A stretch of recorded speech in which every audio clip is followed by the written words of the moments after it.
Oh, mga ka-explore, magandang hapon. Ang ginagawa ko naman ay yung mga lata ng gatas ay aking Hindi lata, binubutas. galon. Galon.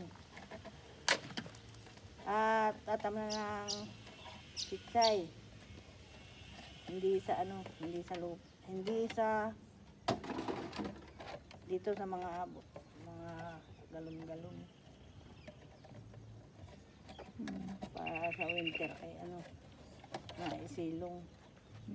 Para sa winter daw maiipasok, guys. Maipasok pag may hilo na.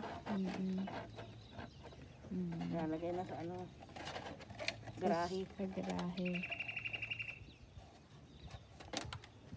Yan o. Libre lang yan, libre. Kinuha lang namin sa coffee shop. Kinuhalaan sa Work. pagtatrabaho na. Ayun pa. Wala kang puhunan din eh. Hindi pagod. Ano naman yung mga talong. Tapos doon banda ay sili. Tapos kamatis doon.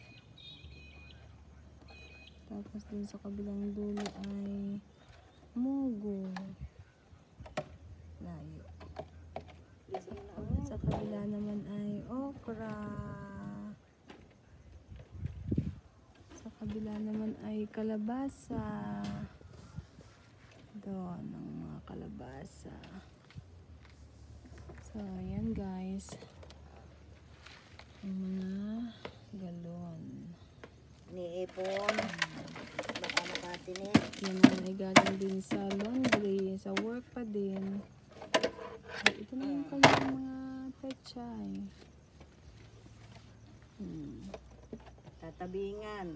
Pag mainit, So, papandungan. may kumot yan guys. Papandungan daw pagka mainit or malamig. Nang hindi, Kasi malapit na kaming mag-winter. hindi malanta. Thank you for watching.